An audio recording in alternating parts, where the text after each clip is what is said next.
네. 우리 하나님 말씀 봅니다. 갈라디아서 5장 22 절로 23 절의 말씀을 우리 함께 한 목소리로 합독하도록 하겠습니다. 갈라디아서 5장 22 절로 23 절의 말씀, 네, 우리 함께 한 목소리로 합독합시다. 오직 성령의 열매는 사랑과 희락과 화평과 오래 참음과 자비와 양선과 충성과 온유와 절제니 이 같은 것을 금지할 법이 없느니라. 아멘. 네. 오늘 우리 237 온라인 지교회 하나님께서 우리에게 주시는 말씀의 제목은 바로 "나는 성령 충만을 받았는가?"라는 말씀의 제목으로 우리 자신이 지금 성령 충만한 상태인지 점검하고 성령의 충만함이 오늘 회복되는 은혜가 넘치는 축복의 날이 되시기를 그리스도 대신 예수님의 이름으로 이 시간 축복드립니다. 성령 충만을 많은 사람들이 오해하고 있습니다.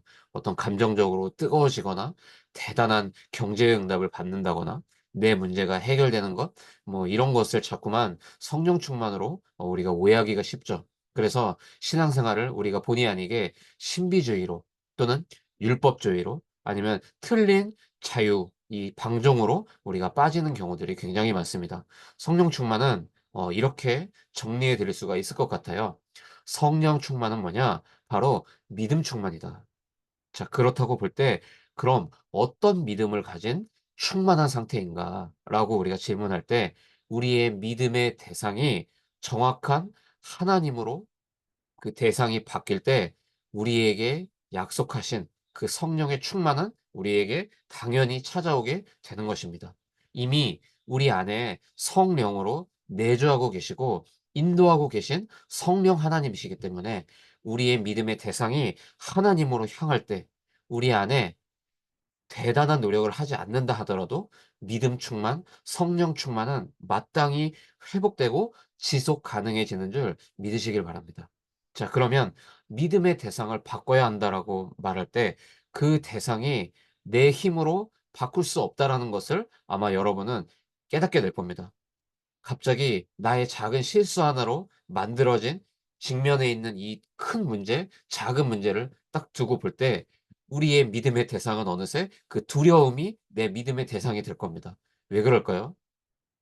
여러 가지 어 원인을 말할 수 있겠지만 우리의 속 사람의 세계관이 아직 바뀐 적이 한 번도 없기 때문이에요. 사람은 누구나 어떠한 전제를 가지고서 문제를 바라보고 그 문제를 해석하고 판단합니다. 예수 그리스도의 십자가에서 지금 내가 직면한 이 문제도 모든 문제에 포함되어서 전부 해결되었다는 이 사실이 우리의 세계관, 우리의 시선이 되지 못하면 언제든지 동일한 문제에 우리는 흔들려야 하고 그 문제 앞에 똑같이 무너져야 할 겁니다. 오늘 주님의 십자가의 보혈의 능력으로 우리의 틀린 세계관이 완전히 뒤바뀌는 축복의 예배가 되시기를 바랍니다. 그럼 우리는 우리의 잘못된 세계관을 바로잡기 위해서 한 가지 우리가 실천을 해야 되는 것이 있죠. 그게 뭡니까?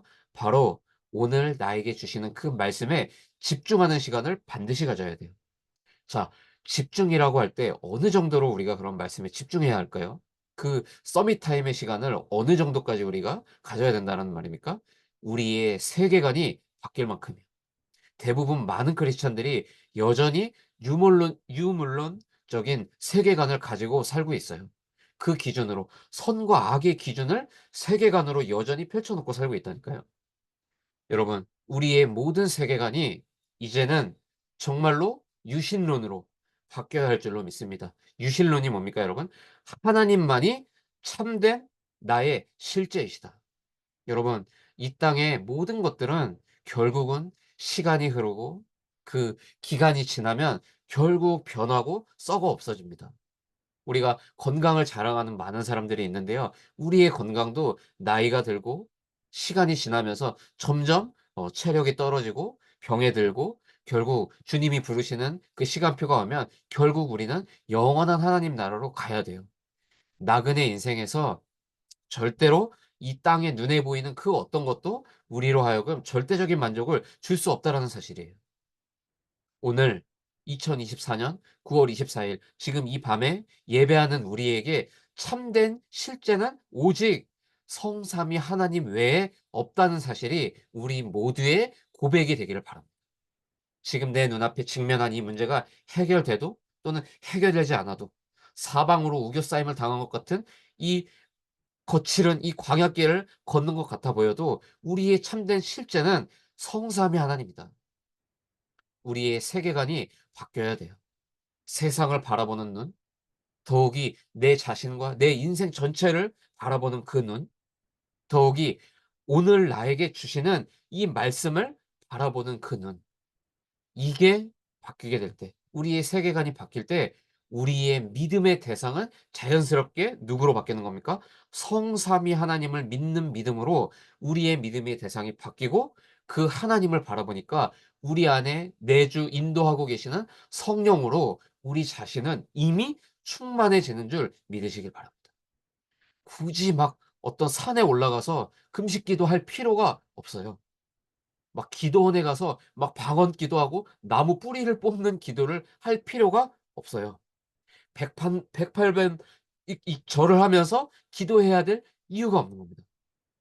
우리 안에 이미 성령 하나님이 함께하고 계시다니까요. 지금도 우리의 작은 실수까지도 사용하셔서 우리를 인도하고 계시다니까요. 우리가 그분을 바라보고 그분을 믿을 때 우리 안에 성령 충만은 당연히 따라올 수밖에 없는 자연스러운 응답 중의 응답인 겁니다. 말씀의 본론으로 대부분 성도가 오해를 하고 있는 것이 이 성령 충만에 관한 것이다. 또한 말씀을 향해 자신을 드리는 것을 중요하게 생각하지 않아요. 앞서 설명드린 대로 믿음의 대상이 바뀌지 않으니까 말씀을 향해 그 집중하는 시간이 얼마나 중요한지 까먹죠. 그것은 그 결과를 모르기 때문이다. 믿음은 눈에 보이지 않지만 그 결과는 어마어마한 겁니다, 여러분. 히브리서 11장 1절에 믿음은 바라는 것들의 실상이다. 또 보이지 않는 것들의 증거가 바로 우리에게 주시는 믿음이다. 11절에는 뭐라고 말합니까? 믿음으로 사라 자신도 나이가 많아 단산하였으나 잉태할 수 있는 힘을 얻었으니 이는 약속하신 이를 미쁘신 줄 알았습니다. 사라가 누군지 아십니까, 여러분? 아브라함의 아내예요. 할머니가 꼬부랑 할머니가 된 사라에게 자녀를 주겠다고 했을 때 사라가 믿지 않았어요.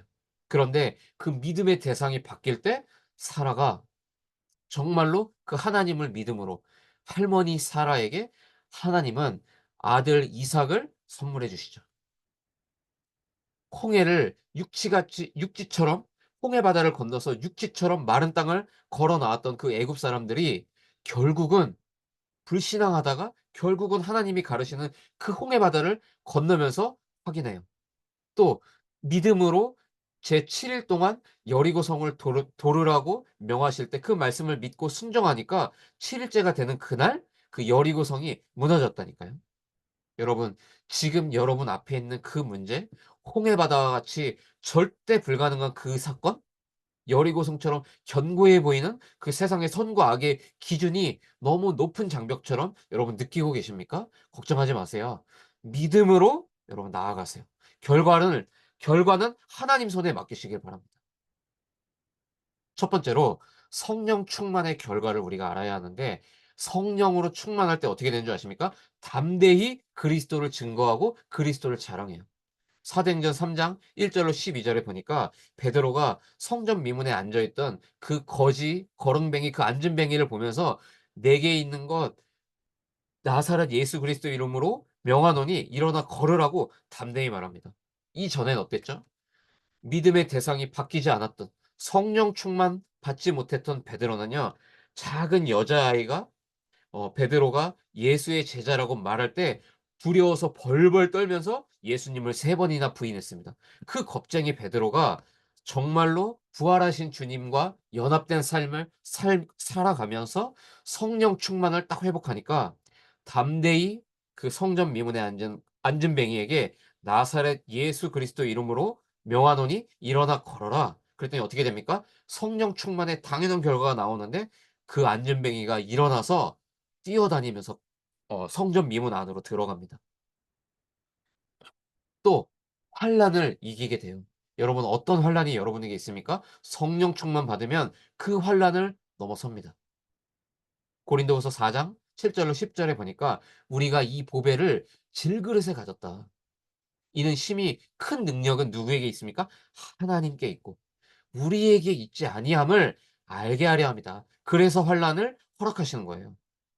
그 주어를 그 주 주권자를 바꾸라고. 나에서 하나님으로. 우리가 사방으로 우겨싸움을 당하여도 쌓이지 아니하며 답답한 일을 당하여도 낙심하지 아니하며 박해를 받아도 버림받지 아니하며 거꾸러뜨림을 당하여도 망하지 아니하고 우리가 항상 예수의 죽음을 몸에 짊어지는 그 이유는 예수의 생명이 또한 우리 몸에 나타나게 하려 함이라. 환난이 올 때 십자가 앞에 나아가세요, 여러분. 지금 이 환난 때문에 망해야 되는 옛사람은 죽었다고 인정해 주신 그리스도 앞에 나아가세요.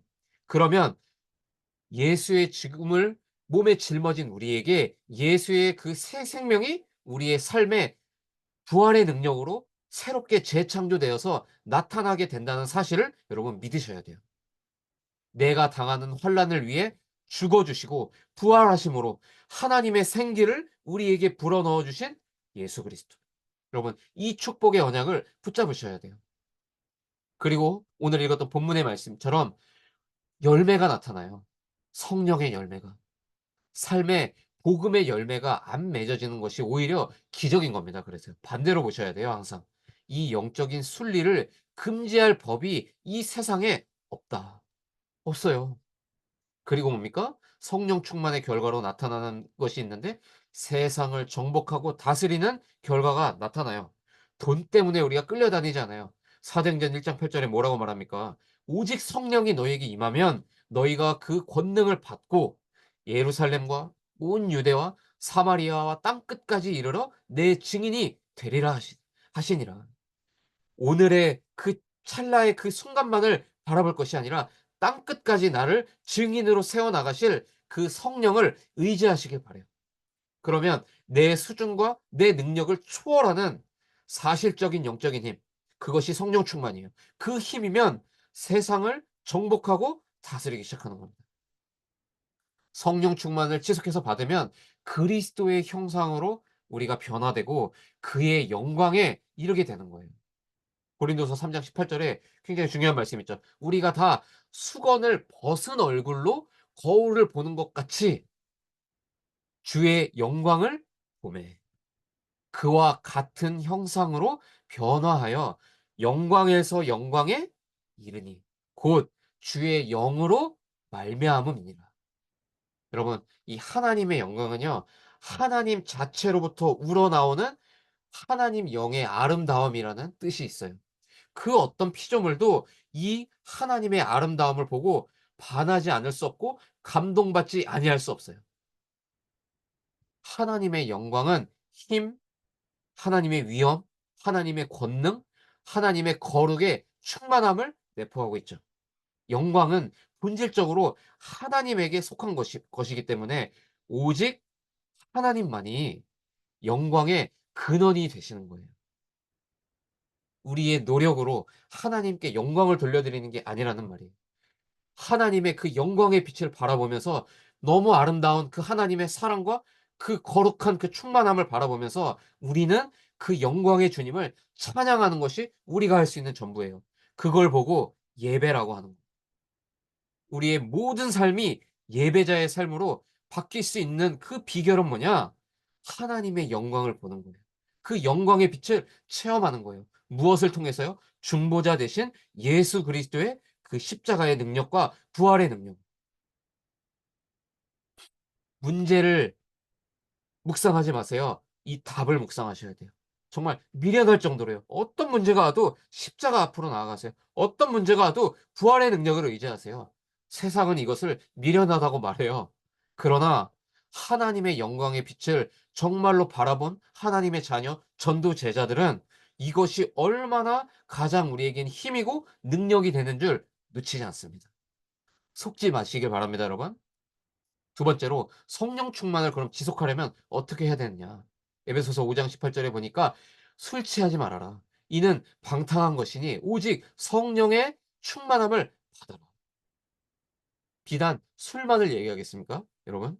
여러분 미디어에 취하지 마세요. 핸드폰에 취하면 안 돼요. 또는 우리가 하나님보다 더욱 사랑하는 그 모든 것에 취해 있으면 안 돼요. 그것을 하나님은 방탕한 것이라고 말하고 있는 거예요. 그 방탕함이 절대로 성령 충만으로 갈 수 없도록 그 길을 차단하죠. 그래서 에베소서 6장 18 절로 20 절에는 모든 기도와 간구를 하되 항상 성령 안에서 기도해라. 염려 안에서 기도하지 마세요. 성령 안에서 기도하세요. 이를 위하여 깨어 구하기를 항상 힘쓰고 여러 성도를 위해서 구해라. 또 나를 위하여 구할 것은 내게 말씀을 주사 나로 입을 열어 복음의 비밀을 담대히 알리게 하옵소서 할 것이니 이 일을 위하여 내가 쇠사슬의 메인 사신이 된 것은 나로 이 일에 당연히 할 말을 담대히 하게 하려 하십니다. 우리가 해야 할 말은 한 가지입니다. 예수는 그리스도, 모든 문제 해결자, 내 인생의 결론. 이것이 우리가 담대히 말해야 되는 유일한 말이에요. 자, 요한일서 1장 9 절에 보니까 만일 우리가 우리 죄를 자백하면 그는 미쁘시고 의로우사 우리 죄를 사하시며 우리를 모든 불의에서 깨끗하게 하실 것이라고 말하고 있고 시편 66편 18 편에 보니까 내가 나의 마음에 죄악을 품었더라면 주께서 듣지 아니하실 것이다. 우리가 불신앙할 때 우리의 기도가 하나님께 먹히질 않아요. 그래서 우리의 마음에 하나님을 믿는 그 믿음의 대상을 빨리 바꾸시길 바라요. 두려움을 믿지 마세요. 상황과 형편을 믿지 마세요. 성삼위 하나님의 능력을 믿는 믿음으로 기도하시길 바랍니다. 그때 우리 안에 있는 그 모든 죄에 대한 모든 마음들, 두려운 모든 불신앙들이 완전히 무너지기 시작할 거예요. 로마서 12장 1 절로 2 절에 말하잖아요. 바울이 얘기합니다. "그러므로 형제들아 내가 하나님의 모든 자비하심으로 너희를 권하노니 너희 몸을 하나님이 기뻐하시는 거룩한 산 제물로 드려라. 이는 너희가 드릴 영적 예배니라. 너희는 이 세대를 본받지 말고 오직 마음을 새롭게 하여 변화를 받아 하나님의 선하시고 기뻐하시고 온전하신 뜻이 무엇인지 분별하도록 해라. 여러분, 여러분 자신을 산 제물로 드리세요. 여러분의 불신앙, 죄송합니다. 여러분의 두려움, 여러분의 모든 것들 하나도 남김없이 숨기지 말고 진실되게 그리스도 앞에 나아가서 모든 것을 쏟아 부어 놓고 이 시간 하나님 앞에 영적 예배에 성공하시길 바랍니다. 지금 똑바로 앉아서 예배드리기가 힘들거나 여러 가지 상황과 형편 때문에 예배를 지속하는 것이 어렵습니까? 여러분, 여러분이 있는 지금 그 자리에서 전심으로 하나님 앞에 나아가서 예배하세요. 하나님은 우리의 행위를 보지 않으세요. 우리의 중심과 우리가 무엇을 믿고 무엇을 바라보면서 오늘 예배하는지 하나님은 더 잘 알고 계세요. 예배의 축복 여러분 정말로 누리시기를 바랍니다. 모든 문제 해결자 예수 그리스도가 지금 여러분의 그 모든 문제에 성령 충만으로 역사하셔서 그리스도 주인 되신 그 그리스도께서 실제로 우리의 인생의 주인으로서 모든 것들을 행하시고 이끌어 가시는 그 증거를 맛보는 축복의 시간표가 우리 모두의 것이 되기를 그리스도 되신 예수님의 이름으로 축원드립니다. 그래서 결론으로 우리의 신앙을 완전히 그 패러다임을 바꿔야겠어요. 어떻게요? 성령에 의한 신앙으로 바꿔야 돼요. 자꾸만 우리는 내 모습, 내 수준을 가지고 우리는 자꾸 신앙을 판단하고 그 기준을 갖게 됩니다. 우리도 모르게요. 물론 이해할 수 있죠. 우리는 육신을 가진 연약한 존재이기 때문에. 그렇기 때문에 우리는 성령에 의한 신앙으로 바꿔야 돼요. 어떻게 말입니까? 요한복음 14장 21 절에 말하죠. 나의 계명을 지키는 자라야 나를 사랑하는 자니. 나를 사랑하는 자는 내 아버지께 사랑을 받을 것이요 나도 그를 사랑하여 그에게 나를 나타낼 것이다. 하나님이 우리에게 주신 이 약속의 말씀을 믿는 믿음으로 여러분 신앙생활의 패러다임을 바꾸시길 바라요. 내 상황 형편을 근거로 삼으면 안 돼요. 하나님이 우리에게 주신 십자가의 복음, 이 진리와 이 영적 사실, 이 팩트에 근거하여 우리의 신앙생활을 유지해야 돼요. 말씀에 의한 사실적인 믿음이 우리에게 회복돼야 돼요. 그때 하나님이 우리에게 강권적으로 쏟아 부어 주시는 그 신령한 기쁨과 만족이 우리의 속사람으로부터 충만해져서 드디어 우리 안에 거하시는 이 성령의 그 역사, 인도, 충만하심이 드디어 우리의 삶에, 우리 주변에 있는 우리 모든 현장에 많은 사람들에게 흘러넘쳐서 이 참된 복음이 증거되어지고 전달되어지는 축복의 인생이 회복되게 하실 겁니다. 여러분 질문해 봅시다. 나는 매일 성령 충만을 받고 있는가? 나는 모든 문제 사건 앞에 성령 충만을 먼저 받고 있는가? 나는 어려움이 올 때마다 성령 충만 받기 위해서 나만의 기도의 골방을 만들어 가고 있는가? 우리에겐 다른 방법이 없습니다, 여러분. 양의 문을 열고 들어가서 그리스도의 방을 구축하셔야 돼요. 어제 했는데 오늘 안 하셨다면 안 돼요.